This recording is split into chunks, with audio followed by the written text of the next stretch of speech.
Assalamualaikum, kami dari kelompok 9 ingin mempresentasikan materi mengenal dan memahami dasar pemikiran kognitif. Kelompok kami terdiri dari 4 anggota yaitu Arifa Nur Zaliha, Delaneira Azra, Lady Savi, Salsabila Maharani. Yang pertama ada pengertian.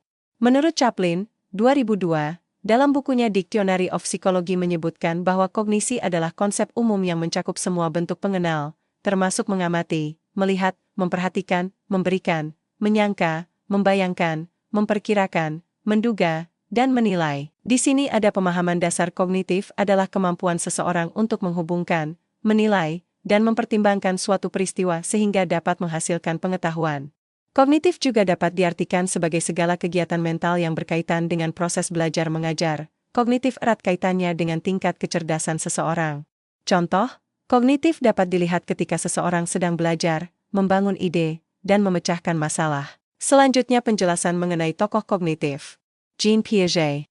Teori ini Piaget menyatakan bahwa pengetahuan dapat dibentuk oleh individu secara mandiri melalui interaksi yang dilakukan dengan lingkungan sekitarnya secara berkelanjutan.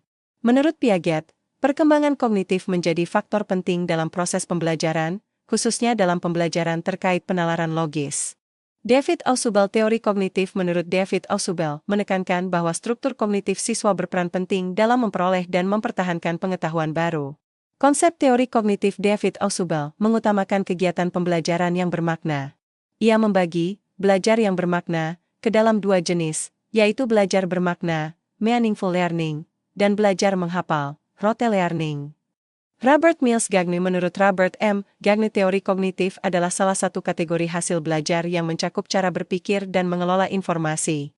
Gagne juga mengidentifikasi 4 kategori hasil belajar lainnya, yaitu informasi verbal, keterampilan intelektual, sikap, keterampilan motorik. Teori pengolahan informasi. Teori ini menggambarkan otak manusia sebagai pemproses informasi yang aktif. Ketika individu menerima informasi, otak akan mengkodekannya, mengorganisasikannya, dan menyimpannya untuk diproses lebih lanjut. Teori ini juga menekankan pentingnya atensi dan memori dalam pembentukan pengetahuan baru. Teori belajar koneksi. Teori ini juga dikenal sebagai teori belajar jaringan atau neural network. Teori belajar koneksi menekankan bagaimana hubungan antara sel-sel saraf di otak membentuk representasi mental dan asosiasi antara informasi. Jaringan saraf beradaptasi berdasarkan pengalaman dan pelatihan untuk membentuk pola koneksi yang lebih kuat, yang mencerminkan pembelajaran. Teori belajar sosial kognitif. Teori ini dikembangkan oleh Albert Bandura dan menekankan pentingnya pembelajaran melalui observasi dan interaksi sosial. Individu belajar dari orang lain melalui proses perhatian, retensi, reproduksi, dan motivasi. Teori belajar sosial kognitif juga mencakup konsep diri evaluasi dan keyakinan diri dalam pengaruh pembelajaran. Teori konstruktivis kognitif. Teori konstruktivis kognitif berpendapat bahwa individu secara aktif membangun pengetahuan mereka sendiri melalui pengalaman dan refleksi pribadi.